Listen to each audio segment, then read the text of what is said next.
What is up, guys and gals? Welcome to episode number 184 of the Nonsense Review. That's right, we have the same amount of episodes as the amount of straight flushes in poker, assuming jokers are wild. Okay, that's actually pretty cool. Yeah, we're going to get a lot of game-related factoids the higher we get. Yeah. But yeah, I'm your host as always, Devon, and joining me equally as always is Rick. Hello, everybody. Today we've got something sort of special. We're going to be looking at the very first episode of the Rugrats Reboot. It came out in 2021. Very specifically, this is a weird one because it's technically got two release dates. Because it first came out on May 27th, 2021 on Paramount Plus, which is their streaming service, which I don't think we've actually got in the UK. We do, but it's difficult to get. Right, okay. And it released its first episode on the Nickelodeon network on August 20th, 2021. Yes. We're going to go with that initial date, the May 27th, 2021, and I'm going to ask you, Rick, did anything else interesting happen that week? Well, one thing that did happen... Oh my god, it's Lady Gaga! Oh, did Harley Quinn start?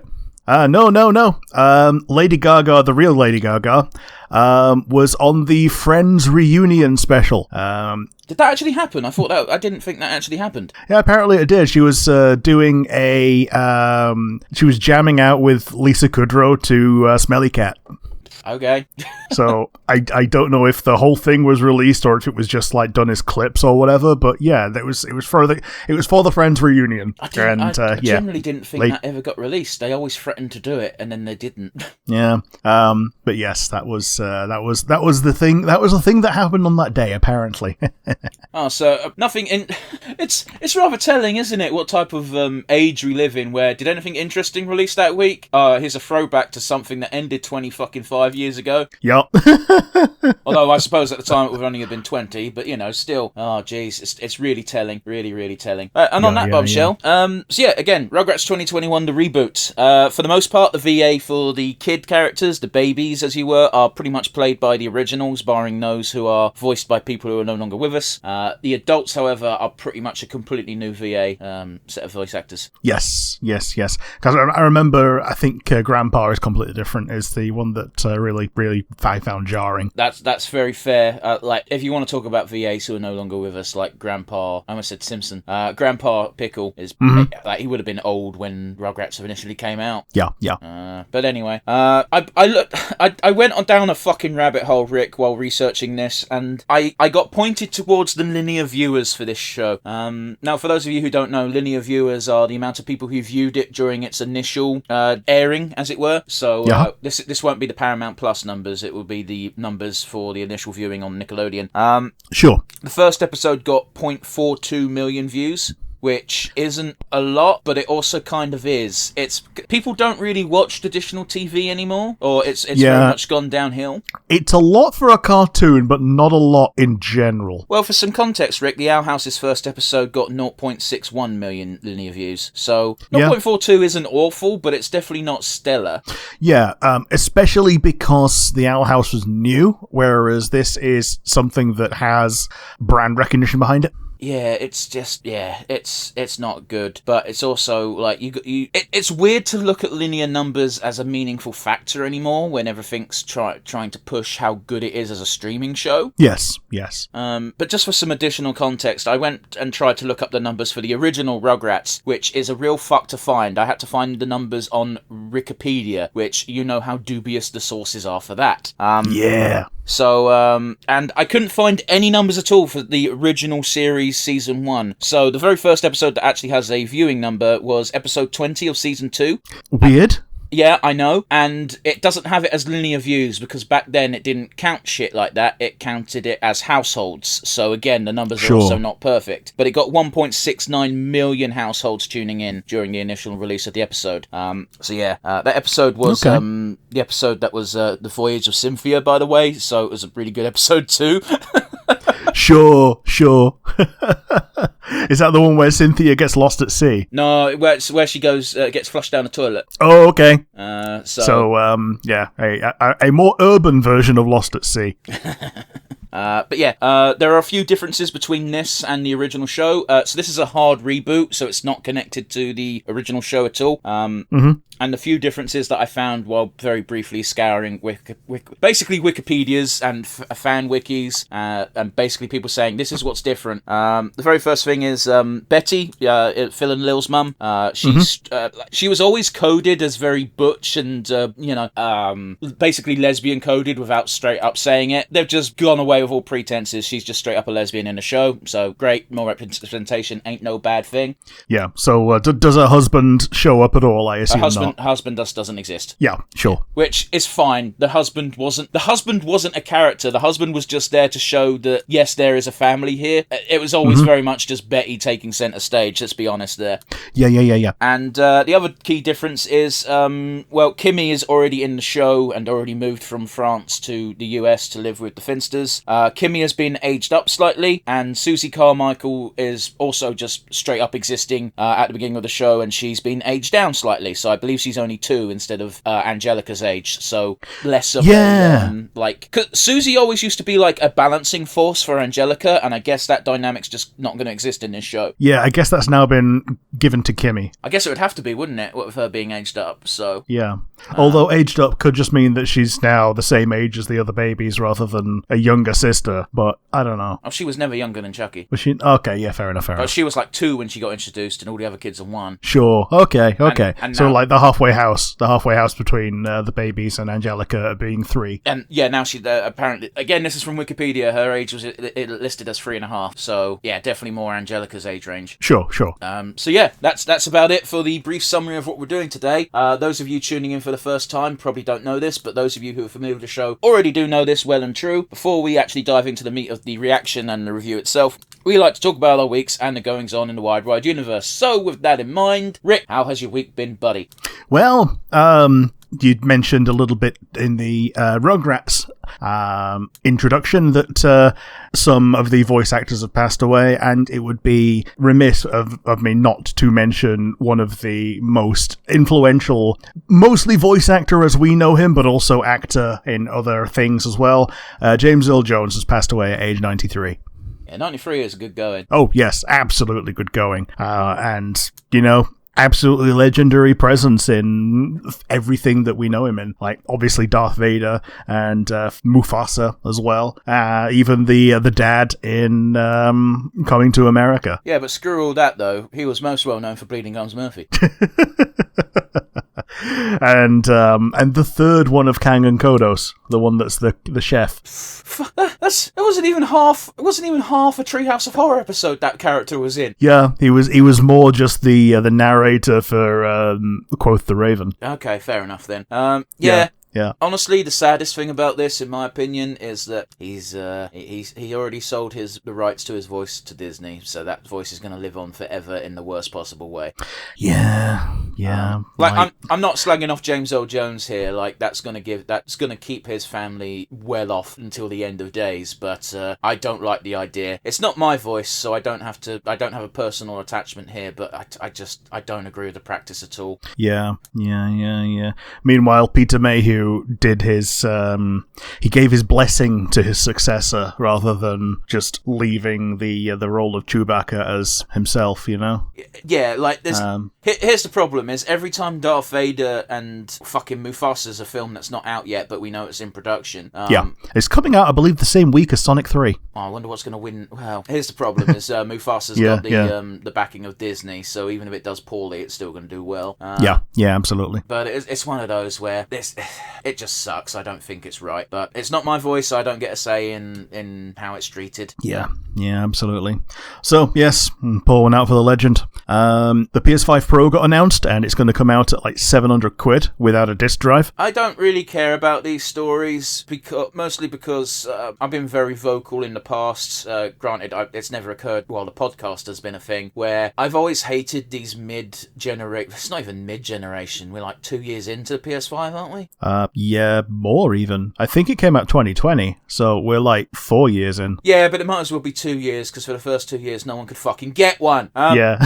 But anyway, I'm not bitter. Yeah, it's one of those where I guess it is the halfway generation pit stop. Like these halfway through a console generation, they just go, here's the slightly modified, better version as a stopgap between generations, and it's like, why are you doing this? Yeah. Well, I guess it's slightly better to have your choice. Yeah, your choice now is between the Pro and the Slim, or you get a really old one that's used or whatever from someone who's upgraded to a Pro or a Slim. I just don't agree with it. It's silly. The idea of a mid-generation console upgrade is like, oh, okay, so you're PC but worse. Mm-hmm. Like, the reason why I have stuck with consoles for so long is because you just buy the console and you're done until the new console. Yeah, you buy it and it works. And even if they do release a Pro, they all have to be written for the basic one. Yeah. So everything has to work on the basic one. Even if it doesn't work as well, it's still got to work very well enough to sell, basically. It's why God of War was gimped. Yeah. Because it had to work on the bog standard. I'm not talking about Ragnarok, I'm talking about the first PS4 release. Yeah. It had to work on the base PS4 and the PS4, well, I think they called that the PS4 Pro as well, didn't they? Yeah. But the thing is, because we know Sony do this, like, we know that they do a Slim, and since the PS4, they've done a Pro as well. I knew that once we got to about 2.5 years in, that the Slim and the Pro were coming. So that's why I didn't buy a PS5. And now I'm probably just not gonna, because this is far too much money. I mean, we've actually got a price point comparison here, Rick, because I bought a PC at the beginning of the year for £800. Mm-hmm. Yeah. That is £100 more expensive, and it can be a PC. Yes, it does everything else a PC does. Yes, including this recording, if you chose to move over to that. That PC is incredibly loud. It's no, that's never going to happen. That is I think I haven't said this on the podcast before, but I've told you and I've told everyone who knows about the PC that is essentially just a console disguised as a PC. Yeah, it's a Steam machine. It's for games. That's all it's for. Yeah. Other things that happened. This is the one that I will be absolutely astounded if you pick this one up. Bon Jovi has stopped a suicide in Nashville. It's my first story. Oh, okay. Yeah, this was such a weird thing for me to have seen. And yeah, he was just on a bridge. He was doing a concert, wasn't he? I believe he was recording music, a music video, is what I was told. Yeah. And someone was on a bridge, and she was ready to make the jump, and he talked her down. Yeah, I mean, it's just a nice thing to do. Let's be honest, not everybody has that skill set in the first place. If I saw someone who was hovering on the edge of something, I'd give it a go, but I'm not the person you want in that scenario. Oh, yeah, totally. And I'm saying that on behalf of me as well, because, like, yes, I will be there. I will be there for you, and if all you need is one person to be the one who cares at that moment, then I will be that person. But, like, I don't know you, and I'm not going to be able to pretend that I do. It's not even that. It's just I don't know what to say in that scenario to help, and I would probably flub it. I'm not saying I wouldn't try. I really would. But I don't think I would successfully talk someone down from that scenario, because I don't think I'm that good at talking. And I feel like I'm a pretty compassionate guy, but I don't know how compassionate I can be when I'm in an incredibly tense scenario. So, you know, yes, all the kudos to John Bon Jovi here. Yes, absolutely. Makes great music, has the best fucking hair ever, and has literally confirmed a life. Yes. Good bloke. Yeah. OB Katie Cat's birthday stream happened, and I got a month subscription gifted, which was a bit of fun. Just in time for it to go away for like 2 weeks. So I've got a month subscription to a streamer who's not going to be there for 2 weeks. I don't fully understand how subscriptions work on Twitch. Okay, so I think it's like a $5, and for that one channel on Twitch, you don't get ads. Oh, okay, that makes sense. And the majority of I say majority, I think it's about 50%. The cut of the money goes to the streamer rather than just a nebulous number, and that's how streamers get most of their money on Twitch. It's through a combination of the individual subs and a little bit of ad revenue for the people who are not subbing. Yeah, and I know there's a thing called bits that you can pay for subscriptions for, and if you pay via bits, I believe Twitch gets the bigger cut if it's done via bits. Twitch gets... Okay, so you can buy Twitch bits, and I think they do everything through Twitch bits. Okay. So you buy Twitch bits, and either you buy them through Twitch, or you buy them through your mobile app provider. And if you buy them through the mobile app, then it adds mobile tax. So, like, Google Play, like 20%, Apple 30%, or you can just go on the website and get them for the price of the price. That's fair. Yeah, I don't use Twitch. I'm genuinely clueless, so fair enough. Yeah. So, yes, I have a month of ad-free to her streams when they resume. And the last thing I've done is I've been playing through the Pokemon Kanto expansion pack, and I've now beat the Elite Four with my not Blastoise. So the answer is still playing that damn Pokemon game. Yep. Yeah, it's been a lot of fun. There's just some really cool things that never got turned into real Pokemon, like Pincere's evolution, for instance. That one's cool. And yeah, I've just been having a lot of fun just going through Kanto with what could have been. Okay. But yeah, that's about enough from me. How have you been? What have you seen? And what are you going to tell me? I finished High on Life. Ah, yes, the Justin Roiland game. Yeah, the game ended about as well as I expected, truth be told. Like, it's a very pretty game, and the gameplay itself is fun. The writing could be better. Sure. The core concept's great. I really do like the idea of, here's this alien species that are guns, and those are all, they've got top-tier designs for all 4 guns. You get a secret 5th gun that you can only use during the final boss, and it's super fucking overpowered, because of course it is. But that's fun. Yes. The final boss sucked. It wasn't a fun boss fight because it just took mechanics from previous fights and did them again. The second to last boss fight was kind of interesting because it started off really boring, and then they drugged the player character, so everything. Right. Yeah, you can do stupid fucking shit. Unfortunately, it was ruined ever so slightly from the character having a Rick voice. So okay. But you know, you can't have everything. They made a joke about Psycho Mantis in Metal Gear, and I was like, that's a solid reference, I suppose. And they're like, they're going like, oh, we don't know how to scan your memory card in this day and age, so we're just going to say Fortnite or Minecraft, 200 hours in Minecraft. And that's a good joke. Doesn't really work on me because I don't play those games, but it's a fun or at least you've not played Minecraft in like 10 years. Certainly not on that machine. No. But yeah, you know, it was a fun joke. There's a bit where he goes, I'm going to hack into your account now. I'm going to give you an achievement for wasting 15 hours in an alien strip club. And the achievement popped up for that. And I was so curious as to how that achievement existed and how so many people had it. Sure. It's because you get it during this boss fight, because it's like, fuck, everyone's going to think you spent 15 hours being a pervert. And it's like, the campaign's not that long. You can beat this game in less than 15 hours very easily. Yeah. But, you know, it was a fun boss fight. Like, I'm ragging on it a little bit, but it was fun. The final boss fight had 2 phases, which is unique for this game because I don't think anything else actually did. As in, it had 2 health bars. Okay. Yeah, the first phase was... this boss is trivialized by the fact that you have the Super Mega Ultra Gun. Right, okay. So it's balanced around that. Yeah, I guess that's the way to put it. Like, this fight would have taken a lot longer if you didn't have the final Ultimate Gun, which is called Let's Do It, by the way. Sure. So yeah, you beat the first phase and you have to put a bomb inside the creature. I had Morty, the gun, fucking shouting at me saying, what are you doing? Put the thing inside it. Just stick your hand up this alien's asshole and all that shit. And I was like, there is no prompt. My game bugged out. Yeah. So I reset the checkpoint, and thank fuck, they put a checkpoint after the first phase was done. So it put me straight there, and the prompt was there to shove you. The big joke is you have to fist the final boss and just put this explosive in, and right up his butthole. Literally, the joke was that. Like literally the gag from the very first episode of Rick and Morty, right up in your butthole, right up there. Yep.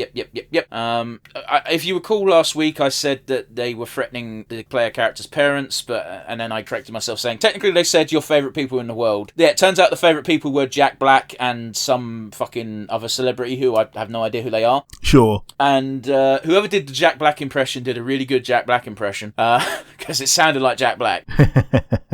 Yeah, fair enough. And then they kill Jack Black in front of you. Aw. And the other person as well, whose name escapes me because I generally don't know who they are. Sure. But yeah, that was that big joke. You eventually win. They do a fun little... during the closing credits, they have a bunch of Polaroids showing fun shit that happens after the game's finished. That's about it, really. I got this game because it happened to be one of the humble choices, and it's a game I wanted for a while, so I was like, fuck it, I'll spend £9 on these 10 games. Yeah. So, yeah, I'd recommend it if you could get it at a discount. Yeah, good shit. Another game I played, which has been on my to-play list for ages, is Slay the Princess. Oh, yeah, this has an incredibly cool art style. Oh, you have no fucking idea. Oh, no, I don't. Like, I've only seen, like, 2 of the designs. Okay, it's a really good game. I already knew there was a twist because the first thing the game tells you before you even get to the start menu is there's a big, about a paragraph that basically says, hey, this is a horror game. Yeah. If you bought this game thinking it's a cutesy waifu simulator, refund it and don't play it. Yeah. But yeah, I decided to pretend that I didn't know that it was a horror game to begin with, and I took the assignment brief literally for my first attempt. And sure. So you went and slayed the princess. I did. Good job. It's surprisingly easy. Yeah. I will say no more than that because it's an experience that is ruined if you learn the twist. But yeah, it's a good game. I'd highly recommend it. It took me about 2 hours to finish the game. Yeah, sweet. There are loads of variations. There are 92 achievements for this game. I got 13 of them. So right. Yeah, it's one of those. I've only played the game once because I'm like, no, that's my game. That's how I did it. Maybe one day I'll... Go on, sorry. I like that. I like that though, because like, if you are quite happy to walk away from a multiple route game not having done them all, then I'd say that's still a pretty good innings and a very good indication of your own personal journey through those that multiple choice tree. But I thoroughly enjoyed it. It's one of those where I've left it installed and I'm like, maybe one day I'll go back and see what the other routes hold, but I'm content. Yeah, good stuff. I went to watch Beetlejuice. Okay, was it good? Yeah, it was alright. I'd never actually seen... okay. Yeah, I know, it's not a stellar endorsement, is it? I'd never actually seen Beetlejuice, the first movie, before, so I watched it the night before on Netflix. Netflix is probably getting a bunch of very brief subs just for people who want to watch the first movie before the second one. Yeah.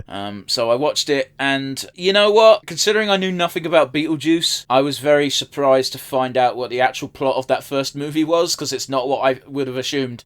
No, it's not what you think.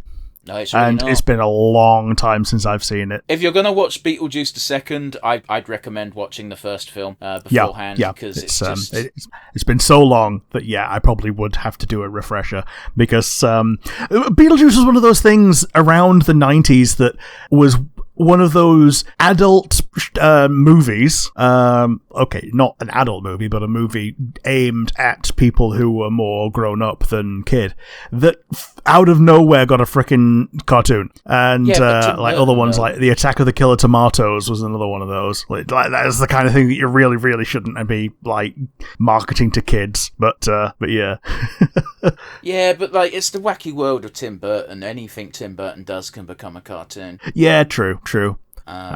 It's one of those where I enjoyed Beetlejuice's musical numbers, and it's something that continued in Beetlejuice 2. Yeah. It's something films don't do very often anymore. It feels like they never really did it too often, where they take a piece of music and they choreograph a routine around that piece of music. Yeah. Because the Beetlejuice also had a not only did they have the stage version, which obviously you told me that the voice actor for Fizzaroli and Adam is the stage Beetlejuice. Yeah. But they also did a stage version at Universal Studios. Oh, interesting. At the theme park, so you could go and watch the little mini stage performance that was like maybe 20 minutes long, and they did it like 3 times a day. Oh yeah, this one, the one I'm referring to is a proper Broadway show, so yeah, plus. Yeah. Oh yeah, totally. Yeah, Beetlejuice 2 is very good. My God, Winona Ryder is hot. Yes,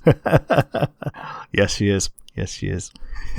And I am left constantly confused at Miss Ortega's age in real life. Because she seems to always play children, but I'm told she's in her 20s. All right. Just saying. She plays a child character in Beetlejuice. And I know she played Wednesday Addams in the Wednesday show. Sure. And again, I googled her and apparently she's 20-something.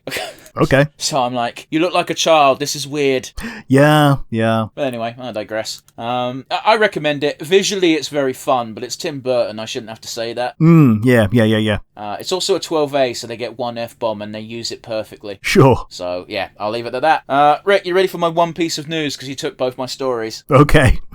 Let's go. We're going to be talking about Muskie again. Oh, what's he fucking done this time? He's called the Australian government fascists regarding their their misinformation laws. Oh, yeah. Because it's because Twitter thrives on misinformation and the spreading thereof. Yeah. So this came about partially because Musk is in a bit of trouble in Australia because Twitter did this very fun thing where there was a stabbing incident in Australia and a bunch of misinformation was basically spread on Twitter about it, and Australia are like, you can't do this. So Musk's solution was to make it so you couldn't see those posts, but only in Australia. Right, okay. And Australia's like, no. I'm also kind of assuming that he's also disabled the community notes on things that he wants to promote as conspiracy theories. Oh, you don't even need that. That's not even an Australia exclusive thing. That's just something he does. Yeah. Like, bear in mind, Elon Musk keeps doing this thing where he reminds people how much he spent on Twitter and says, it's a small cost for the price of freedom of speech. And it's almost always immediately followed by someone commenting on it the word cisgender, and it's saying this message has been deleted because it goes against our terms of hate speech. Yep. Because Musk is a piss baby. Yes. The news article that I read regarding this had a quote from an Australian minister, and I've got to say, I love Australian people in general, but they got some cracking quotes. The first one, the one I'm going to bring up is straight up, he says, who cares? Musk has as many opinions on freedom of speech as the Kama Sutra has positions. Yeah. Now, imagine that coming out of, not from me, but a very smart, well-spoken Australian chap, and it becomes 10 times funnier. The one downside of Australia, though, is because they're so far removed from anywhere else geographically that they don't quite see how absolutely real the situations in the rest of the Western world are. Like, last time I was there, one of them was like, "Oh man, if Putin and Trump are not the good guys, then we're in real trouble." Wow, but hang on, was that a bogan that said that? He wasn't even that much of a bogan. He was just a guy. Yeah, but Rick, I feel like if you go on the street and ask a random Brit, they'd have a similar point of view, because the average person is dumber than you think. Oh, yeah, but, like, the implication was that he very much did think that they were good guys. And, like, the words were there. All he had to do was take the word if out of his sentence and he would, be there. But oh well. What a weird tangent to go on for no real reason. Yeah, for no reason. Rick, what are we doing today? We're doing Rugrats, the 2021 Reboot, Season 1, Episode 1, second time around. 3, 2, 1, and go. Oh, wow, they even fucked the music up. Yeah. It's just a little bit different. I was very annoyed when I picked up this episode for us, and it said 44 minutes.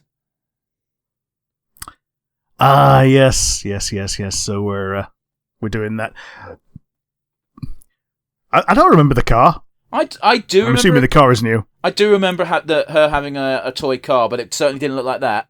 Oh, look at that! Dee Dee actually looks more human instead of like a weird bird freak. You know what I mean when I say that, though, right? I know, right? Yeah. Oh, that's the absolute... Yeah, that's the absolute nostalgia for the splash screens. Mm-hmm. I've got to be honest with you, the character designs aren't work gelling for me right now. Like, in this engine, they don't look good. I think they've done a reasonably okay job at translating them into 3D. Okay, Tommy looks like an egg. That's the problem. Because the characters with hair look fine, but Tommy looks like a fucking mutant. Oh, he always looks like an egg, though. But it looks worse in 3D, is my point. Yeah, because he looks like a potato.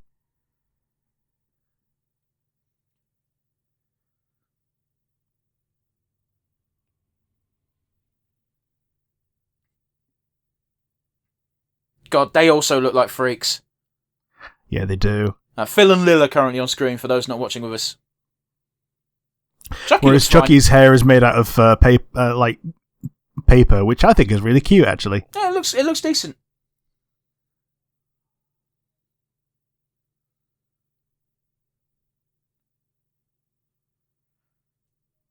Oh, right. Yeah, I think Chucky's definitely got the winner of the designs. Yeah. Chucky voiced by Nancy Cartwright, if I recall. Yeah, I think so. Which, cowabunga, dude. Yeah.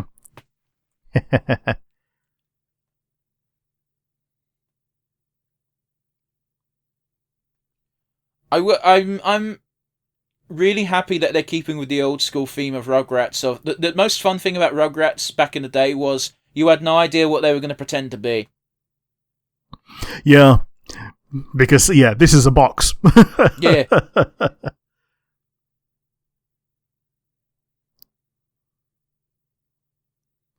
And that's gonna be like Grandpa in it. Maybe. Oh, it could be the dog. Or they could just be could pretending. Be Spike. Oh, they're definitely pretending, but like.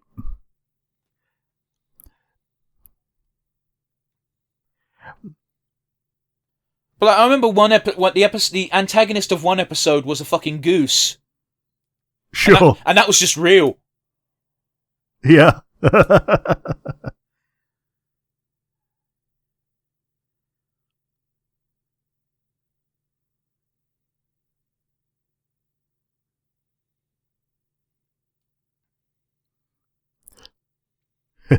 Yeah, they never it was very obvious in the old school cartoon that Chucky was older than everyone else, given the fact that he had hair. But they never really hammered home the fact that he was the oldest of the babies. Yeah, and that was kind of the gag, that he was the oldest and yet also the most, cowardly.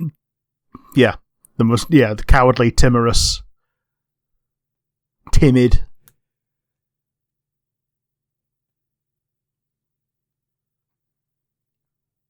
Maybe it's the vacuum cleaner. Maybe. What the fuck is going on, Rick? Yeah, that's a new Jurassic Park reference, I guess.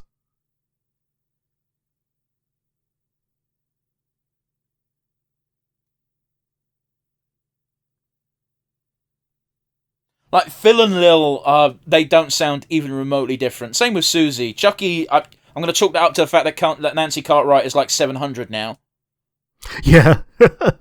No offense. Apparently the operator for those things in the Jurassic World movie is the same guy that was the boy scientist in SpongeBob from last week. Weird, okay.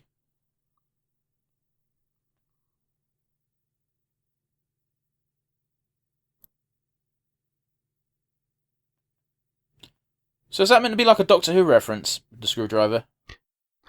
Yeah, I think it's kind of like one of those where he's always had the screwdriver, and that was kind of like his like magic feather thing that he always had to open up the. Oh, it's Angelica. Yeah, that makes sense. She also doesn't sound any different. Mm-hmm. Yeah, he always had the screwdriver to open up the kiddie pen and escape. Generally forgot that there was a thing. And everything lives in the nappy. Yeah. Oh, there we are. There's the wife. The wife? Oh no, that's. I'm going to assume that's Susie's mum. That's Susie's mum, isn't it? That's a fucking hell of a throw on her. Yeah.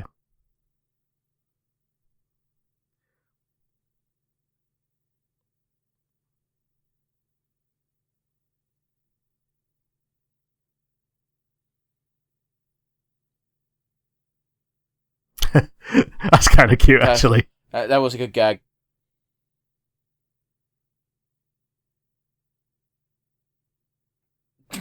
That's not... Yeah, okay, fair. I thought they were little bananas. Yeah. Ugh. Oh, I don't like that animation style at all.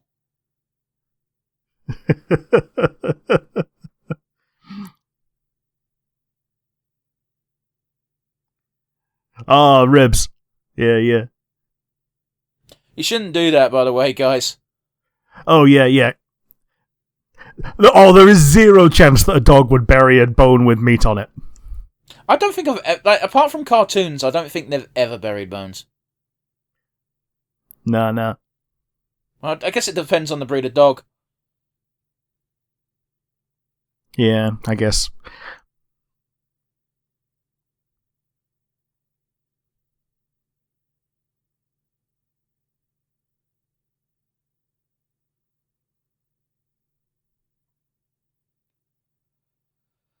Man, I don't think that used to be a thing that used to make me super jealous in the old Rugrats cartoons. Is like, man, who has fucking parks like this near them?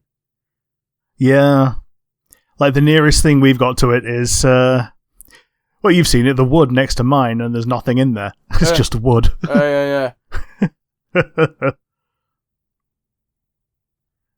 There's not a pond. But I honestly, it looked like it was implying that that was a fucking tar pit. Yeah.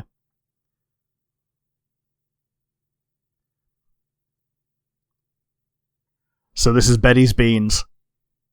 Wow, there's a fucking lesbian joke in there, easy. Yep. The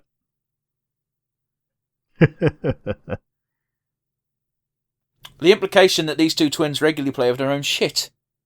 Yes. Jesus Christ, you would not have that many customers if you had your babies just playing with mud in the corner. Yeah, it would be rather off-putting. Yeah. Oh, mud coffee. Oh, courtesy of Baldrick. Yeah.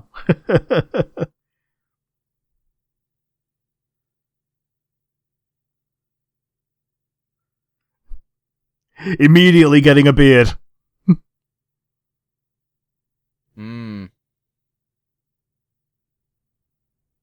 Captain... Crappuccino. I thought he said Captain Chino. Yeah. Shit, yeah, even. But it looks like turd, so it's a crappuccino.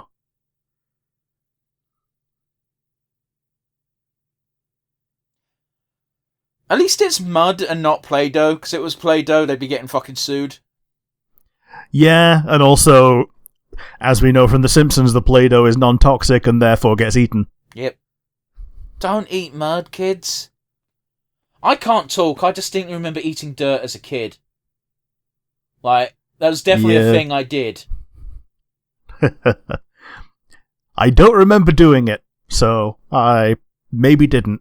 Yeah, I remember this distinctly, because what it was is there was a log in the playground.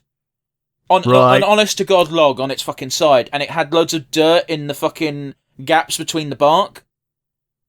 And I would run my finger up the dirt, and then lick my finger clean. Okay. I don't know. I can't tell you why I did this. Yeah, licking soil. Oh, I mean, licking soil is different to just, like, chowing down on... Why did they choose that camera angle? For gross out. Jeez, we could very easily sneak in another Vore title here. Oh, They're our most popular videos because people on YouTube are searching Vore. POV getting vored by Chucky.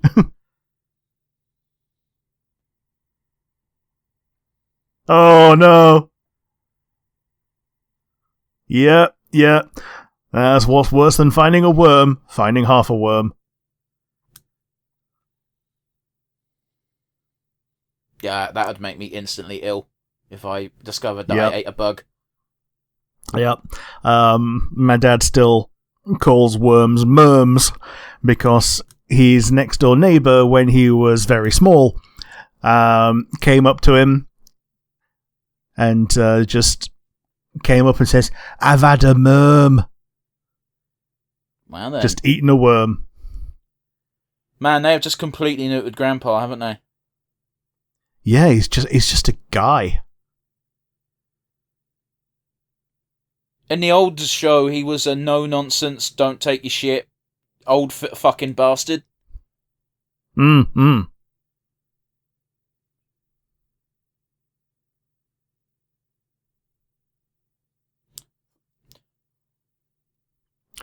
Yeah, like that's a double whammy for the frickin' Jehovah's Witnesses. Yeah.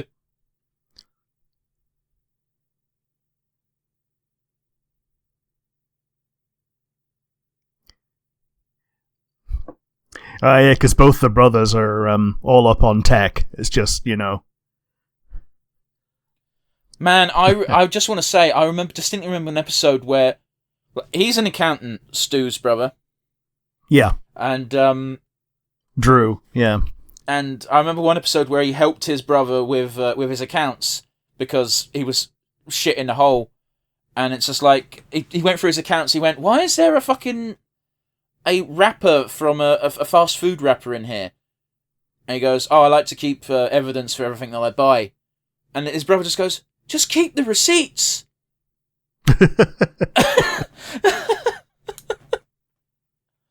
Oh, jeez. That was such a joke that landed with me when I first saw it that I still remember it to this day. Yeah.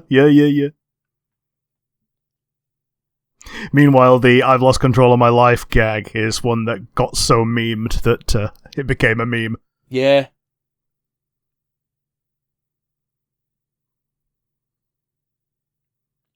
I can absolutely promise you, Chucky, if you ate that worm, you've already shat it out by now. Mm-hmm.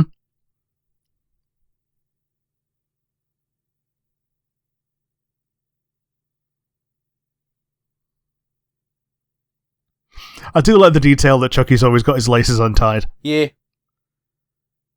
Just get him fucking Velcro, man. Yeah, that's literally the reason that I had Velcro, was because I didn't have the manual dexterity to tie my shoelaces.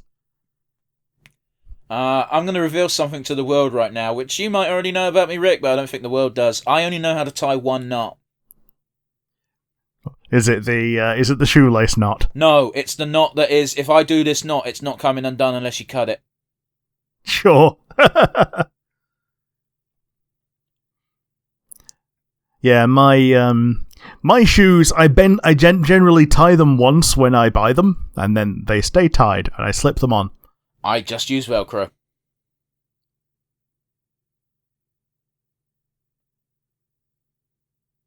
was a right pain in the arse when I worked on a farm and I had to have steel toe caps because I did the fucking workman thing. Right. Yeah, like properly lacing them up. No, didn't lace them up. I just tucked them in my shoes. Oh, okay. Just walked on the lace ends. Pretty much.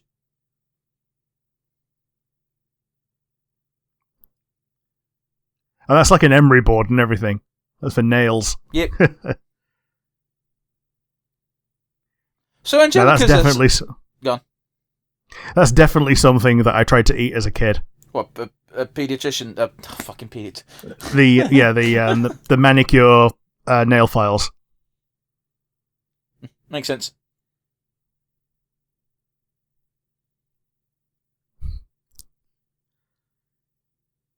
Oh, that's interesting that Dee Dee's actually working.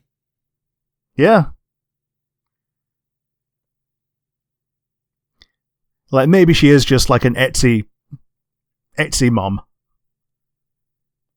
Well, because she used to not have to work because Stu was relatively successful. Yeah.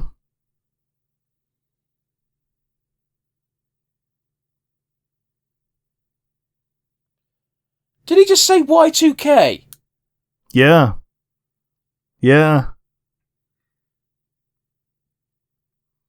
A sturgeon at work. So I was just going to say, Angelica's straight up like a sadist at this point in her life, right? Yeah. Yeah, she's like Sid, but for the babies instead of toys. I don't think she ever actually fucking cuts them up, Rick. No. She just threatens to. Yeah. So you see the cog turning.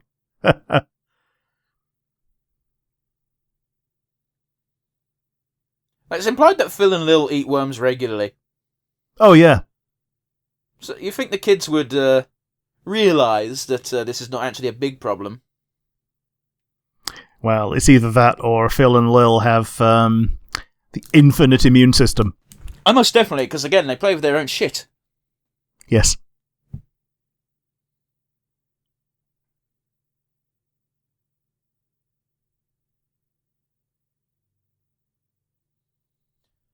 Did she try to use the word fucking osmosis? Not osmosis. Or scoliosis, yeah.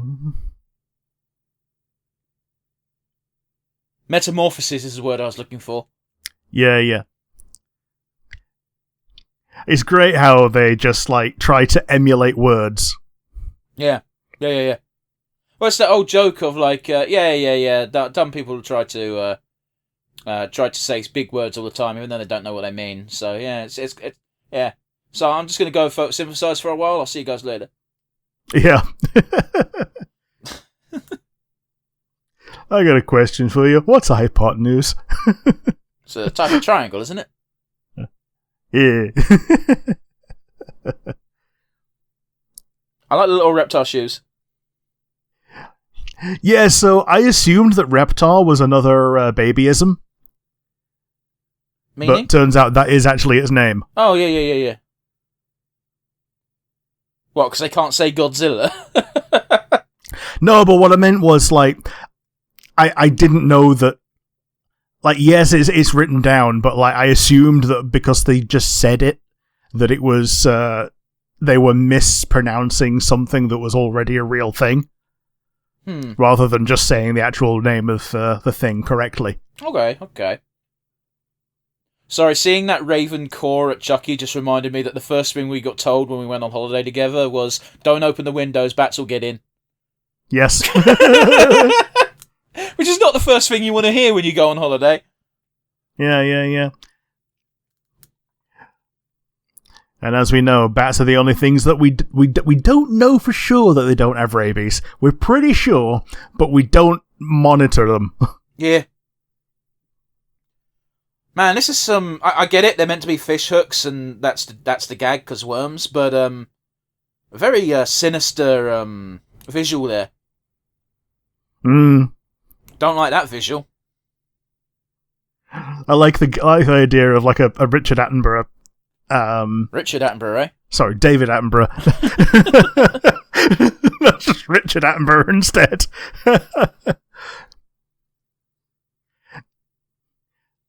The sad worm boy. Yeah, Aminal.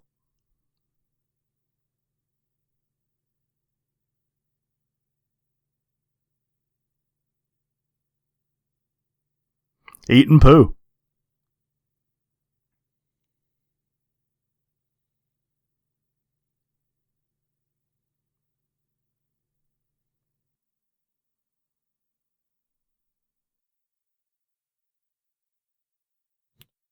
Oh, there's Angelica. Yeah, another Angelica incarnation. Oh, she would do that, wouldn't she? She would. Worm Chucky's got some moves. He does, until he died. Oh, he's going to wake up before he dies. Oh, we really could make this another Vore episode. Yeah.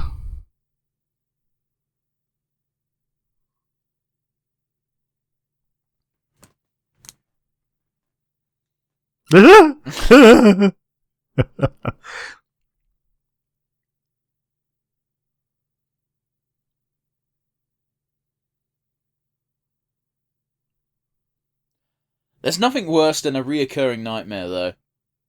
Because even as an adult, it makes you just not want to sleep, which is not a thing you can do. Yeah. So, the episode that I saw of this obviously wasn't the first episode. Because it wasn't this long. But yes, I did know that that Grandpa's voice had changed. Yeah.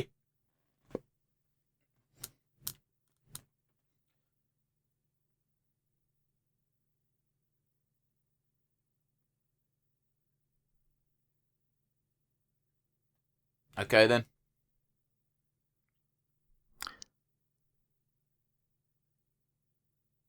To be fair, he looks good for a 70-year-old. He does. I do like how they've given him the little ponytail to like show that he's become more of a chilled out hippie guy instead of Rage being incarnate. an uptight rage machine. Like, it's not I'm pretty sure this isn't the real dialogue, but I did see that comic once of old school Grandpa's. I'm gonna call him Simpson again. Grandpa Pickle being like, he looked really dishevelled and had like a tie around his forehead, and he went, "I just got back from a game of Russian roulette," and Stu just goes, "Did you win?" Yeah, and it cuts back to Grandpa saying, "You don't know what Russian roulette is, do you, boy?" Yeah. They've done a pretty good translation of that character into Angelica's 3D. mom. Yeah, I like in the original version where her mouth would just move from one side of her head to the other depending on which one was nearby. Yeah, it makes sense. Yeah. That's one of the downsides of 2D. Yeah, 2D physics.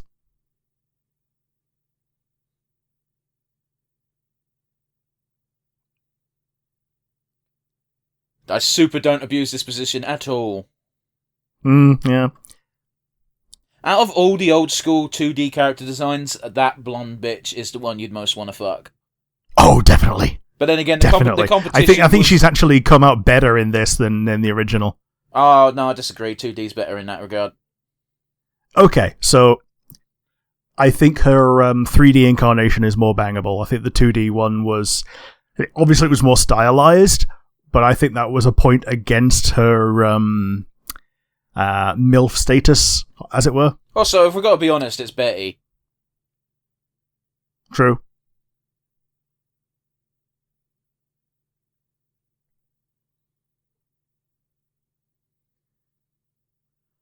Yeah, I suppose if you saw an intestine for the first time as a baby, you'd be like, "Oh, it's worms."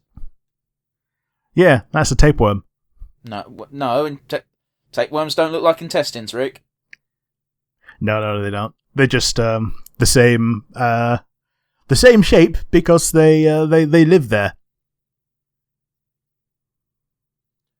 Man, I can't. You must have had this rumouring. Tapeworms, again, much like quicksand, are a problem I thought I'd encounter more of in my adult life when I was a child. Yeah. Did you ever get the fucking rumour of, like, in order to get a tapeworm out, you have to starve yourself, and then you have to dangle a bit of food just outside your asshole, and then it crawls out? Yes, and then you can get it. Yeah, you can grab hold of it and yank. Kids are stupid. Mm-hmm.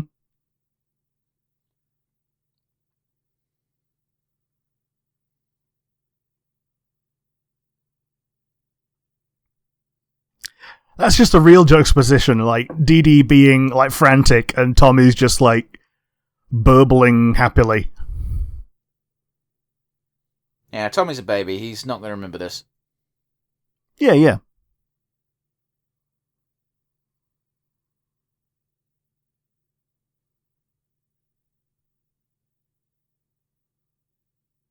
That's very irresponsible, Gramps. Mm. Angelica is 4 at most here. She should not be in charge of babies. Oh, definitely not. I think the idea is that she's there to supervise them, and Grandpa is there to have a nap. Well, to be fair, he's making cookies. Yeah, he is making them, but normally he's just like in the chair having a sleep. This is true, but that's old school. This Grandpa's more responsible, apparently.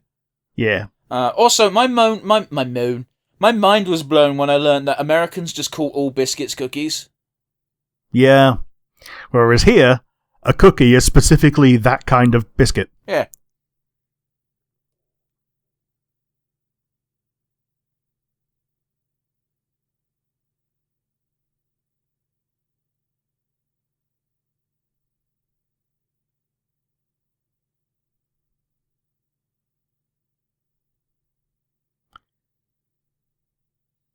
Okay, so he's still a stoner then.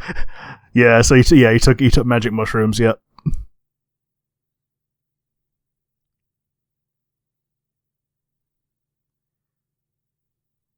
Screen time.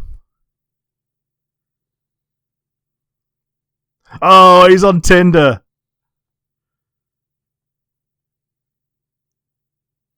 Yeah, I don't understand what this is about.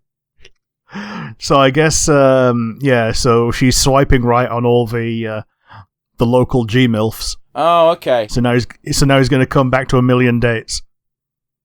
To be fair, Tinder's really stupid in that, like, you should just upvote, swipe right or whatever the fuck the system is on everyone. If you're picky, you'll not get anything anywhere on Tinder, because Tinder's really not a dating app. It really, like, people like to pretend they're on there for connections, but they're not. They just want to fuck. Yeah, it's a hookup app. Yeah. I've never used it because I would fucking die if I ever got a fucking match on it. But apparently Grindr is just like you're immediately bombarded by cocks if you go on there. Oh yes. Grindr is like way more precise than Tinder as well. Like you can locate your nearest gay just by opening up Grindr.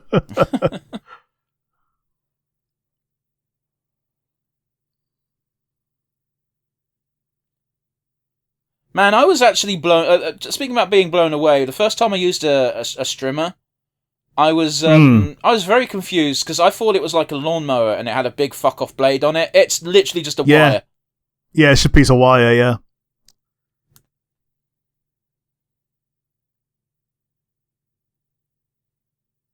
Oh man, she's a southern. But did they just kill a pigeon? No, it's alive. Yeah, that one's alive. Yeah.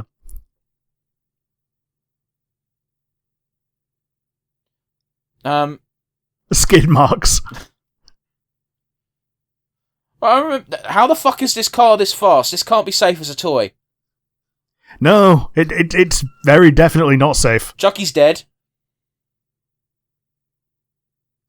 Yeah, he's becoming a meat crayon.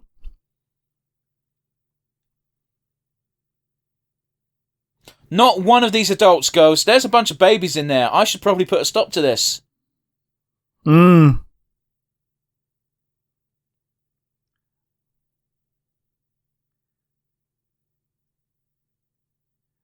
Okay, what a fun button.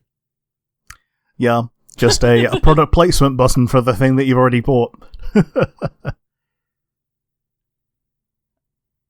Angelica being an MVP here. Oh, just updoing on men and women. Yes. Well, then again, that's a setting you have to apply on Tinder, at least, of whether you're searching for men or women. So that the implication is that Grandpa Pickles is bi as fuck. Yes. Or it's not a Tinder app and it is just meant for old people trying to quote-unquote connect, but we know how horny old people are in secret. Syphilis and all that.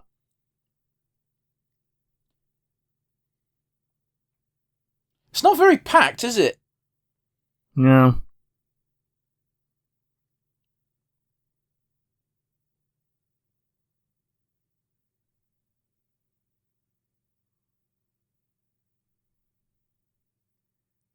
Oh, she's 3, okay.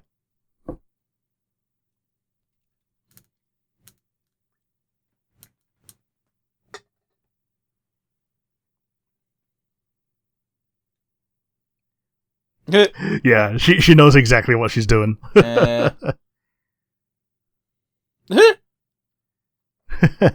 this appears to be an outside gig and no seats in sight. So why the fuck were they bragging about having front row seats?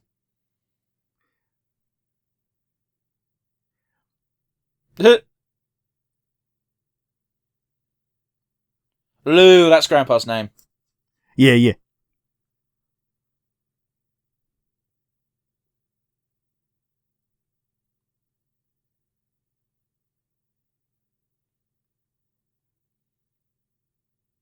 The music, you gotta give them credit where credit's due, is very Rugrats. It is, yeah.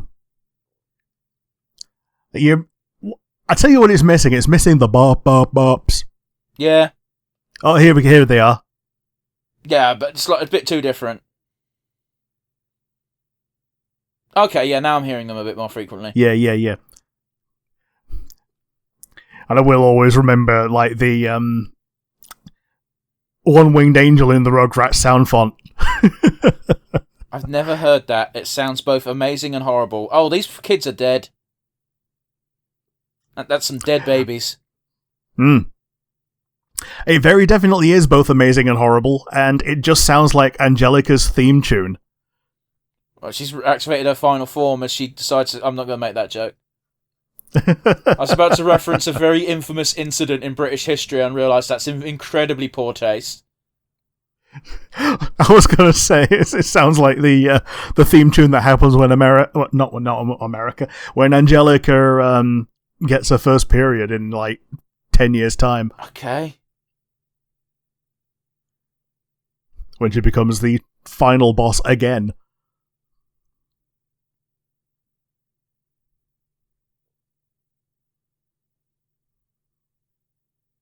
Man, one of these fucking dumb kids at work, I should really be picking my words more carefully, they might stumble on this, but whatever, was asking, didn't ask me, because my opinion doesn't mean shit, but they were asking a bunch of other people, what hurts more, a kick in the bollocks or period cramps? And it's just like, mate, you're out of school, can you stop with his bollocks? Yeah. Like, one of them might hurt more, but the other one is very definitely more likely to happen. It's one of those where, like, I was thinking of my answer, and my answer is, on a personal level, a kick in the bollocks is more painful. But in the grand scheme of things, I'm pretty sure period cramps fucking suck. Oh, yeah. Yeah.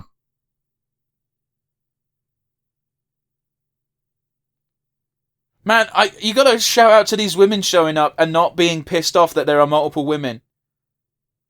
Yeah.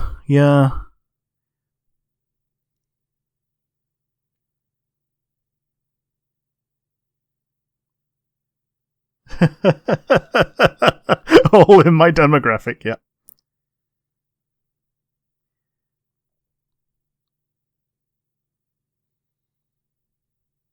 Is it going to be a bloke this time? Yep. Yeah, it is.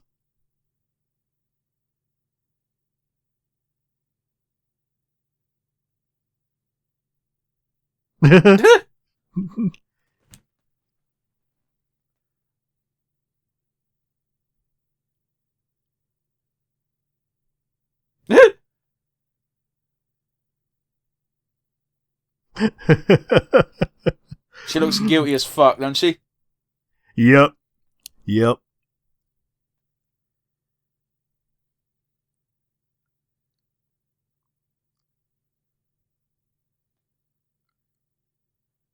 Okay. So he's approaching open-minded, but he realizes that he's No, he's not interested in men, but he's made it very clear that, like, I've got nothing against it. You're a cool guy. I just don't want to fuck you. Yeah. Oh, shit-eating grin.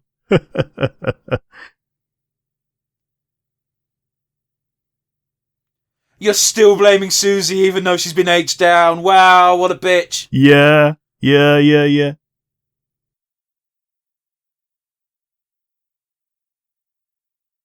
Your name's Angelica. Yeah. Aw. What a good guy.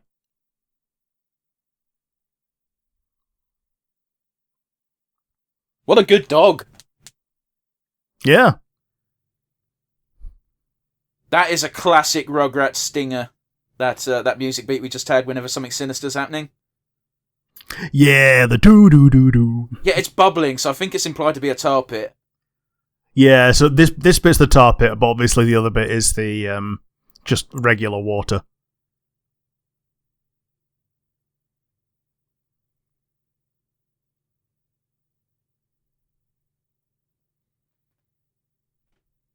Why are they after teeth now?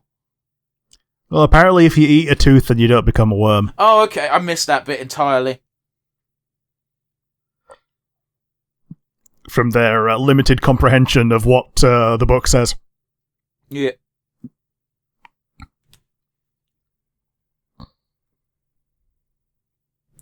Quite frankly, Tommy Pickles may as well be fucking Spider-Man being able to do this. Yeah. Like, the texture on the bronze is actually really good. Is it? Like, I think it looks good. I don't think it looks bronze. It looks like plastic. Which, if they were going for plastic, oh, good job. yeah. It's like fiberglass, ain't it? Yeah, like most shit they expect kids to be climbing on is. I thought it was bronze because it's like got the little bits of like green patina, but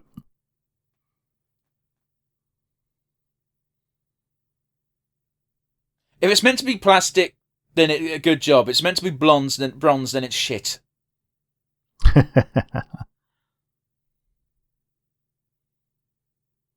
They're all Spider-Man. Yeah. I like the detail of here's a big old dollop of bird shit on the shoulder. Yeah. Yeah.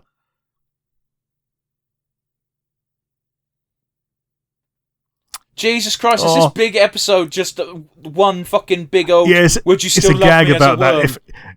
Yeah, would you... Which, by the way, if your loved one asks you that, just say yes. It's never gonna happen. You've nothing to lose by saying yes. They just want to hear you say that you'll love them no matter what. Because people are stupid. Yeah. Fuck off. Yeah, there's like zero chance that Chucky would have dove down and grabbed on. So whenever this sort of thing happens in a show, I'm just reminded of that's not how momentum works. That's still gonna you're still gonna feel all that weight of that drop, just slightly sooner. Yeah, like when Superman catches Lois Lane. Yeah, with the speed at which she was falling and Superman's invincibility, that just ends up with 3 Lois Lane-sized chunks. It also really fucks up the Gwen Stacy original death scene because it's like, hey, even if... Oh, wait, no, sorry, that is the initial thing of, like, Peter doesn't know if he's the reason Gwen Stacy's dead, if I remember rightly. Cause, I think so, Because yeah. he shoots his web and there's the snapping of the neck and it's like, oh, but would she have... Yeah, it's very weird. Yeah. Oh.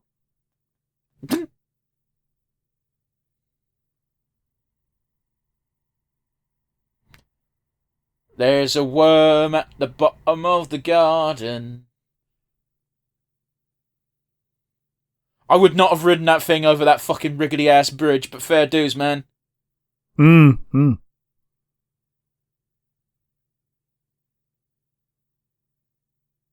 Oh, Graham got a friend at least.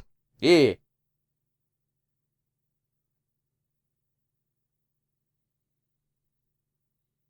You're really hearing those bars now. Yeah. Is he going to accidentally get on stage and jam with the band or some bollocks?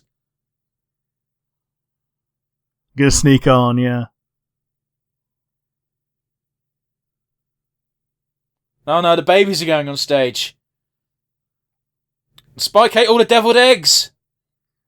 He's gonna be shitting like a frickin' flamethrower. Every time dog and poo is mentioned, I just remember that one friend of, it's everywhere!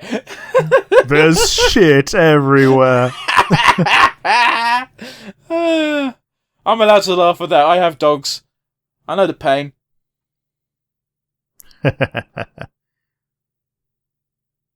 It's that fucking geezer from Postman Pat. Yeah. Fucking proper Yorkshire prick. Oh, Betty's the MVP. Fucking, that's a real bro move. Ted Glenn. Is that his name? Ted Glenn, yeah. Ah. Leave it with me. Yeah.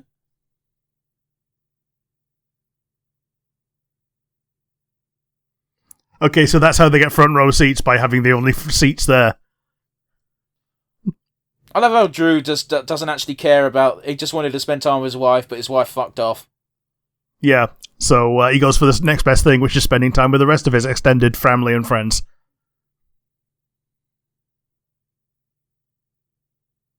Is it just me, or does Stu look very much like the protagonist from Steins Gate?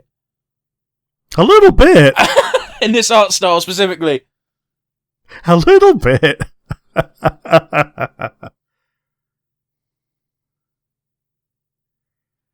Alright, for real, if you've ever been to a concert, you know these babies would immediately be crying from how loud the fucking speakers are. Yeah. Is Lil fucking twerking? Yeah, she is. Why is Dee Dee... Okay. They've only just noticed. Yeah. Hey, yo, Tommy! Grandpa's gonna get in so much shit.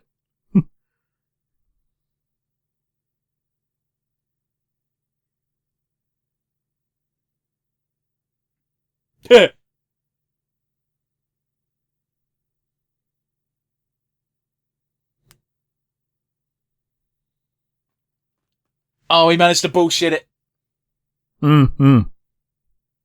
Okay. All right, yeah, because the 3 old biddies are left in the kitchen. Yeah, the three different dates, Tinder dates, all made a different type of cookie. I'm just saying, they look like they were down for an orgy. Oh yeah. Invite Graham if he swings both ways. Yeah, totally.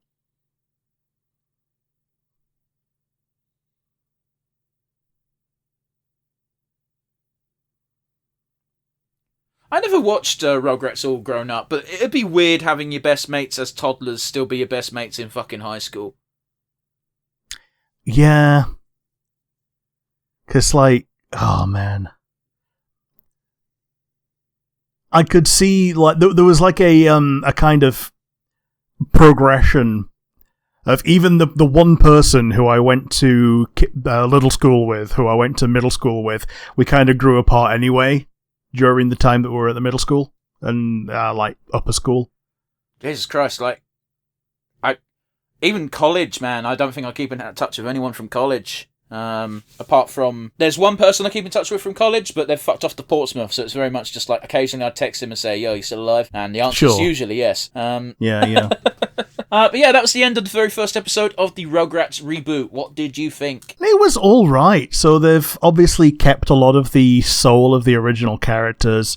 It didn't feel too different. Grandpa was a bit weird that he's changed that much, but it served the purpose of the episode. I don't know. Some of the magic isn't there, but you don't get all the magic in every episode anyway. I get you. I mean, first things first, let's straight up address the fact that I don't know if this was special because it was the first episode, but it was 44 minutes long, which is too fucking long. Back in the original Rugrats days, it used to be 2 11-minute segments. Yes, the little bite-sized Steven Universe-sized chunks.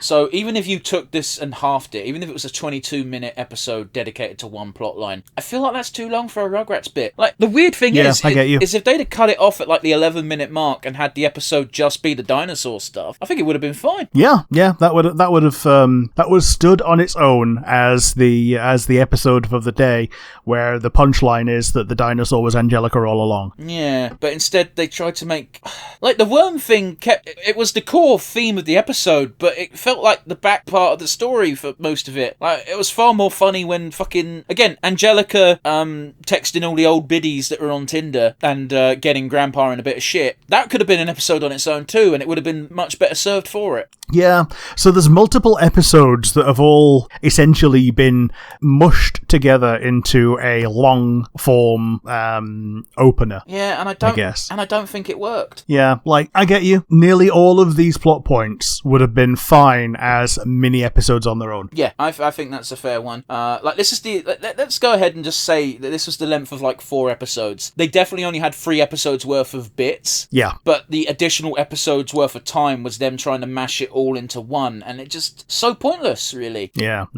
Imagination Zone, the worm, and the old biddies. The Tinder bit with while the grown-ups are at the concert. Yeah, I mean, that used to be a plot of a lot of episodes back in the old day of the Rugrats, is Grandpa got left in charge of the kids, and instead of taking he's still taking the the hands-off approach, but instead of being neglectful and taking a nap while the babies damn near kill themselves, he's trying to make cookies for everyone. one. Yeah. Which is cute, at least. Yeah, it's certainly a bit less like I don't really care what happens to these children. What's the expression? Fuck them kids. Yeah, let's pull all the labels of everything and let the problem sort itself out. Yeah, I think making Grandpa all chilled out, it was a bit of a mistake, but you don't really get that character type nowadays of the old person who just doesn't give a fuck. Yeah, the crotchety old one. Yeah. But it is what it is. I know you weren't as down on it as I was, but I also don't think this animation style works for the Rugrats. The Rugrats character designs worked the way they did in the OG cartoon because you could just have one side of them facing the camera at all times and it wouldn't matter. Yeah. The roughness of the character designs worked really well with the roughness of the art style, and they just kind of played off each other really well, whereas in 3D, it's like trying to fit a square peg into a round hole, you know? I mean, some of the characters work, like Susie and Chucky, they were fine, and even Angelica to a certain degree. I think her hair looks a bit weird in this style, but whatever. Yeah, I think Angelica, she got the most attention to detail in the model, in that, like, you saw her expressions. I think her expressions were like the highlight of the animation here. I also enjoyed the paper-looking hair that Chucky had, and also Stu. Yeah, I get you. Like Stu, like even Dee Dee, and Chaz, like their glasses looked kind of cool as well. Like they looked like they were made out of cardboard, and that was kind of charming. Chucky obviously has the same glasses as well. Yeah, it's one of those where I don't know, man. I just think this particular style of 3D doesn't work for. You've got to have a bit of jank for the Rugrats. Yeah, I get you. So yeah, let's get down to brass tacks now, shall we? Do you have a favourite moment? I think the best moment was when Angelica was looking at the camera and you could see the diabolical grin forming as she realized that she could really mess with the babies when she found out that Chucky had eaten the worm, and you could see her flicking into the trademark Angelica false friend and false position of knowledge. Yeah, that she does so well. That's just it, isn't it? Because again, she doesn't have a balancing factor anymore. She didn't in the OG series because Susie didn't come in until like season 2. It feels like, but yeah, a minimum, yeah. Yeah, she's got no counterbalance. She's the oldest, and therefore to the babies who don't know any better, they're like she automatically knows what she's talking about because all the other old people know what they're talking about, and Angelica is older than we are, so she must know what she means. Yeah, and Angelica is kind of the intermediary between adults and babies in that she can understand both of them. Yeah, because she can talk. Yeah. Like, we as viewers can hear what the babies are saying, but from the adult's perspective in the show, the babies are making baby sounds of basically like Star Wars aliens. Yeah. Yeah, the babies just burble. But yes, do you have a favourite moment? Yeah, my favourite moment was the fact that Grandpa managed to win all these women with his silver beagle, I want to say, was the name of the website, his silver beagle yeah, so profile. Like being a silver fox, but a domesticated one. I guess that is the gag, isn't it? But, yeah. But yeah, he managed to... His profile managed to hook a bunch of people when Angelica said yes. A bunch of people showed up, and none of them gave a shit that there was already a bunch of women here. Yeah.